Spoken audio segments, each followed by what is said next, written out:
C'est l'heure de vous informer sur votre chaîne. Bienvenue mesdames, bienvenue à vous aussi monsieur à ce grand rendez-vous de l'actualité sur votre chaîne. Ce journal retient comme titre à la une cette triste nouvelle du quartier Plateau-Toit. Une fille d'environ 25 ans est morte fusillée lors d'un cambriolage. Les présumés bandits à main armée auraient même emporté le corps de l'infortuné après leur forfait. À suivre également dans ce journal, le délabrement de la route Lubumbashi-Pueto. Plusieurs marchandises pourrissent le long de cette artère à cause de cette situation. C'est avec beaucoup de peine que les automobilistes empruntent cette voie située dans la partie de la province du Haut-Katanga. Mais bien avant de développer tous ces titres, on va commencer cette édition de journal par cette bonne nouvelle pour les élèves, pour les étudiants. J'y arrive à l'enseignement supérieur et universitaire. L'annonce a été faite par le ministre de tutelle, le ministre de l'enseignement supérieur et universitaire qui a annoncé ce vendredi 4 février 2022 qu'un compromis a été trouvé avec les délégués du corps scientifique et personnel. La levée de la grève à l'enseignement supérieur et universitaire est donc le fruit des tenues à Kinshasa depuis cette semaine. Toujours dans cette annonce, le ministre de l'enseignement supérieur et universitaire a fait savoir que les professeurs avec qui les négociations vont bon train sont également en concertation pour un compromis définitif. Et donc, il faut dire que les étudiants vont bientôt reprendre les cours dans toutes les universités publiques en République démocratique du Congo. Ce journal se poursuit jusqu'à plus ou moins 300 km de Lubumbashi, précisément dans le territoire de Kilwa. Ici, l'aire de santé de Mukupa connaît d'énormes difficultés pour vacciner la population contre la pandémie de Covid-19. Les relais communautaires ne sont pas motivés ou payés et la population, elle, reste réticente face à cette pandémie de Covid-19. Malgré sa grandeur, l'aire de santé de Mukupa n'a qu'un seul site de vaccination contre le coronavirus. Environ 1530 personnes seraient vaccinées depuis le lancement de la campagne le 25 décembre dernier. Pour le responsable de la vaccination, cela serait dû notamment à la distance à parcourir. L'aire de santé de Mukupa est vraiment énorme. Maintenant là, nous avons une difficulté que la population de quitter à 15 km, 20 km puisse venir se faire vacciner ici chez nous à Mukupa. Une autre difficulté qui n'est pas la moindre, c'est le manque de rémunération des relais communautaires. Ces derniers seraient obligés de travailler bénévolement. Les recos ne sont pas motivés. Les personnels qui travaillent ne sont pas motivés. Imaginez, nous commençons dès 5 heures. La population commence déjà à venir jusqu'à 18 heures. Sans manger. Là, ça pose vraiment des problèmes. À cela s'ajoutent les croyances religieuses, poursuit-il. On a rencontré aussi des problèmes par rapport à la religion. Il y a tel que les MCC, il y a les postolos. Nous sommes en train vraiment toujours de négocier par rapport à ça. Le traitement et la vaccination se passent en plein air, ce qui expose le personnel à toutes sortes d'intempéries au village Mukupa, situé à plus de 300 km de Lubumbashi, dans le territoire de Kilwa. Restons dans cette même partie de la province du Haut-Katanga pour parler cette fois-ci des infrastructures. La route nationale numéro 5 est dans un état de délabrement très avancé. Des marchandises pourrissent sur cette artère d'intérêt agricole, selon le constat réalisé par nos confrères ou nos reporters Gaylor Chamba ainsi que Jean Kalinga. Depuis maintenant plus de 5 ans déjà, voici à quoi ressemble la route nationale numéro 5 qui relie la ville de Lubumbashi au territoire des Pueto dans le Haut-Katanga. De Kasomeno, Boa, Lupembe, Mukupa, Kilwa, Lukonzolwa jusqu'à Pueto, cette route n'est présente que l'ombre d'elle-même.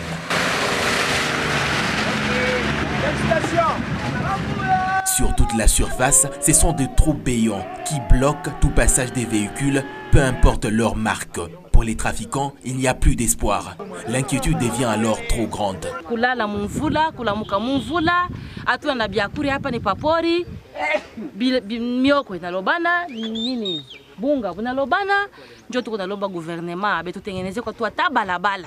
Dans son programme de réhabilitation, le gouvernement provincial aurait confié la construction de cette route à une entreprise.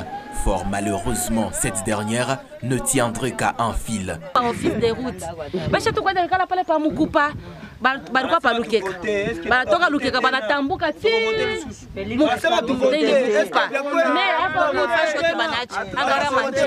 Les questions qui frappent à l'esprit de ces trafiquants, c'est justement l'ensemble des taxes qui leur seraient imposées. Gouvernement angareko balabala ya kilwa.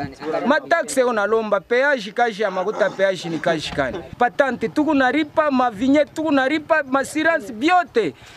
O juste makuta konenda wapi? Makuta péage ana kuingia mu poche ya muntu. Ngarapa baklia bebentu fa depuis 3 jours tukonabo hapo.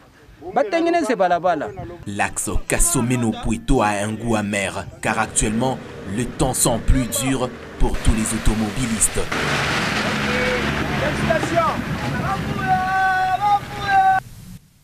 Infrastructure toujours, mais cette fois c'est dans la ville montagneuse de Likasi, située à plus ou moins 120 km de Lubumbashi. Dans cette ville de Likasi, on nous signale que plusieurs avenues sont dans un état de délabrement très avancé. Les automobilistes ainsi que motocyclistes travaillent dans des conditions difficiles, selon ce reportage de Suzy Yogolelo ainsi que Michel Olela. C'est des trous béants et de la boue qui revêtent la surface de plusieurs artères dans la ville de Likasi. Les conducteurs ont du mal à rouler paisiblement sur ces voies. Obligés de ralentir à chaque instant au risque de voir leur moteur être endommagé. Construites pour des simples véhicules, ces routes seraient fréquentées de nos jours par des poids lourds. Voilà qui facilite leur détérioration, affirme Désiré Kaboué, un habitant de cette ville. Nous regrettons sérieusement parce que nous ne savons même pas nous déplacer. Même pour entrer dans notre parcelle, prendre les enfants à l'école, ça devient vraiment un problème très sérieux. L'inquiétude est grande du côté des passagers. Beaucoup craignent des cas d'accident. Il n'y a plus de routes dans la ville de Likasi. Il y a une destruction méchante dans la ville. Vous voyez, dans votre présence ici, comment les gens sont en train de tomber. Il n'y a plus de circulation. Tous ces véhicules que vous voyez ici sont bloqués par les embouteillages. Selon la mairie de Likasi, la réhabilitation de ces artères ne dépend pas de la ville, mais du gouvernement provincial. Comme tous les points généralement ne dépendent pas des solutions locales, je les transmettrai au niveau du responsable du gouvernement provincial. Les habitants de la ville montagneuse de Likasi attendent impatiemment la réfection de ces routes, chose qui pourra rendre à nouveau fluide leurs activités, beaucoup plus le transport. Nous allons changer de chapitre pour parler à présent de cette triste nouvelle. Comme annoncé au sommaire, âgée de plus ou moins 23 ans, une fille a été tuée lors d'un cambriolage intervenu au quartier Plateau 3 dans la nuit du jeudi 3 au vendredi 4 février 2022. C'est dans la partie de la commune annexe. Les présumés bandits auraient emporté même le corps de l'infortuné après avoir emporté plusieurs biens de valeur. Attention au cœur sensible de s'abstenir car certaines images peuvent être choquantes. C'est un bain de sang observé dans cette maison, l'une des 10 cambriolées la nuit du jeudi 3 au vendredi 4 février 2022. Ici, une fille de plus ou moins 23 ans aurait été tuée par balle et son corps aurait été emporté par ses bourreaux, lourdement armés, non autrement identifiés. C'était autour des minuit que l'ensemble de l'avenue Psaro du quartier Plateau 3 a connu cette visite inattendue. Des vitres cassées, des murs perforés, des portes détruites, voilà tout ce qu'on peut constater après le passage de ces présumés voleurs. Et cela crée la colère, la panique, mais aussi une peur grandissante dans le chef de la population.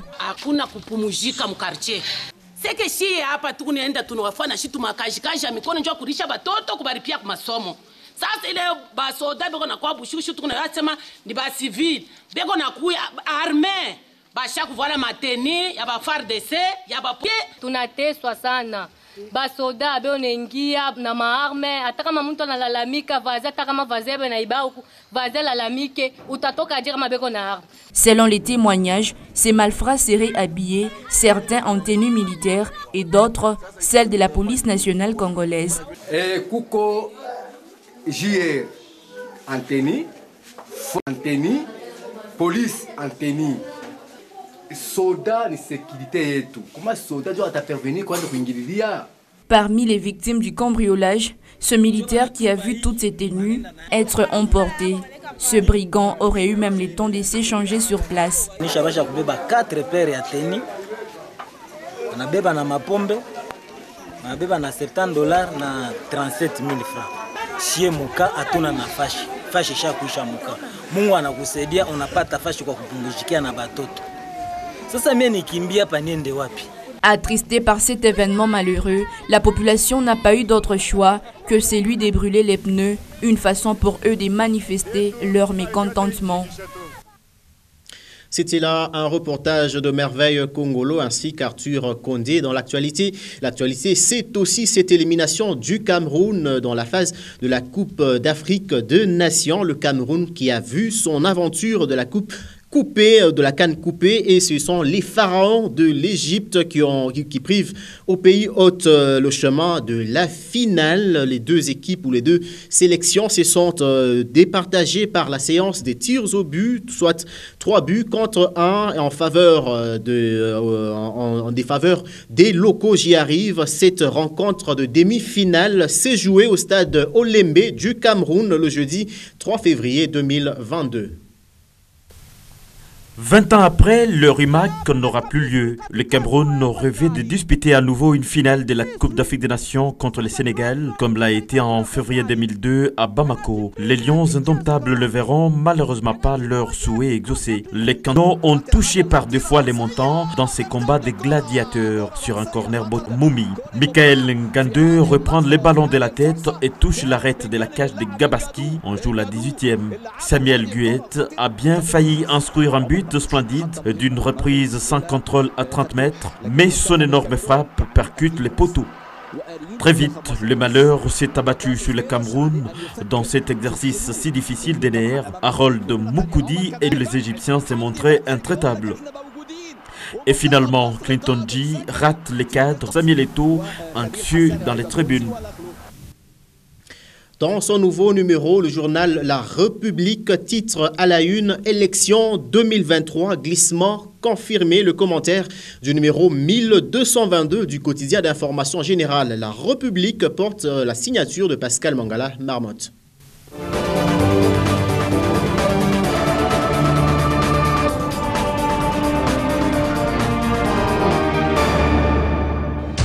Élection 2023, glissement confirmé.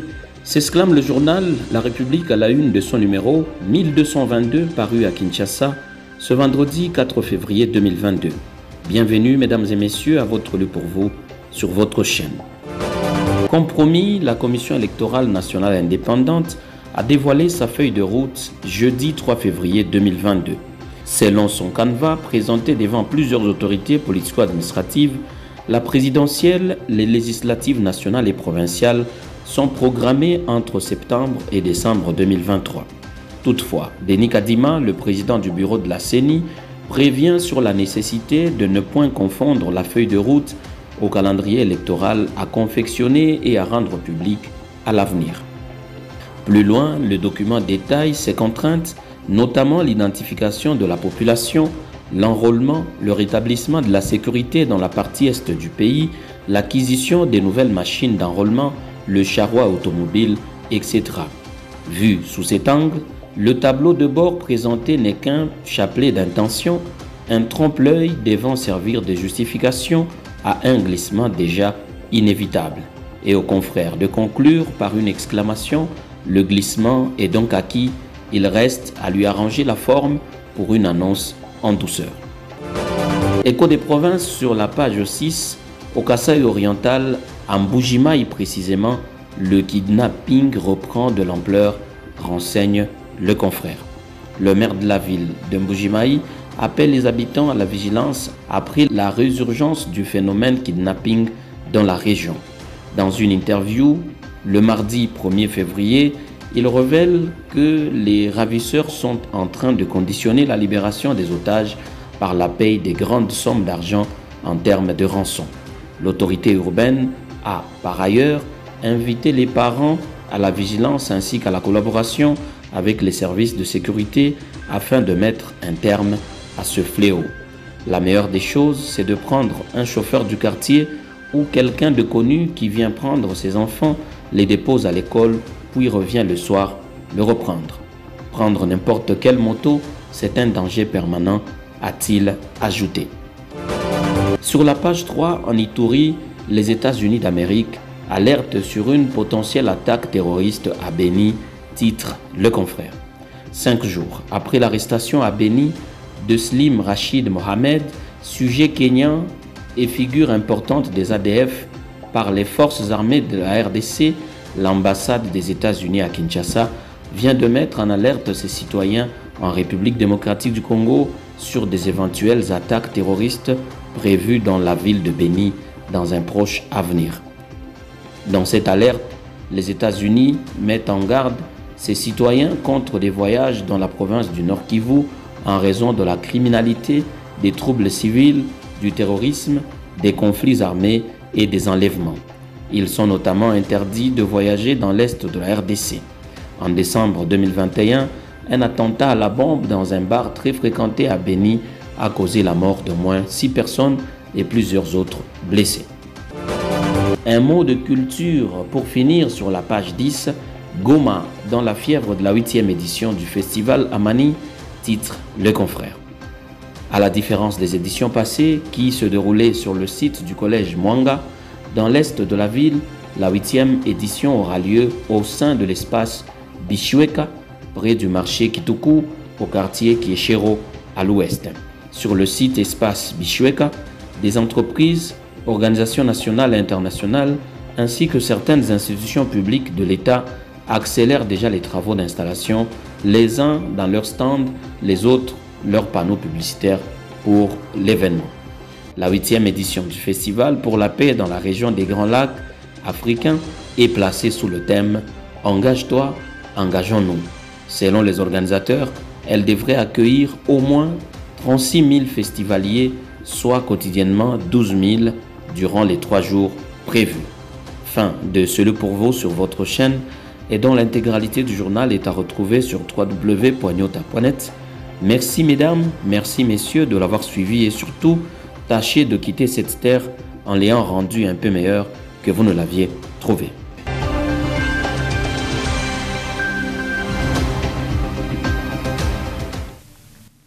Ça sera également la fin de cette édition de journal sur votre chaîne, mais les informations continuent sur www.nyota.net. Sachez qu'à chaque vaccination contre le coronavirus, c'est la vie qui reprend.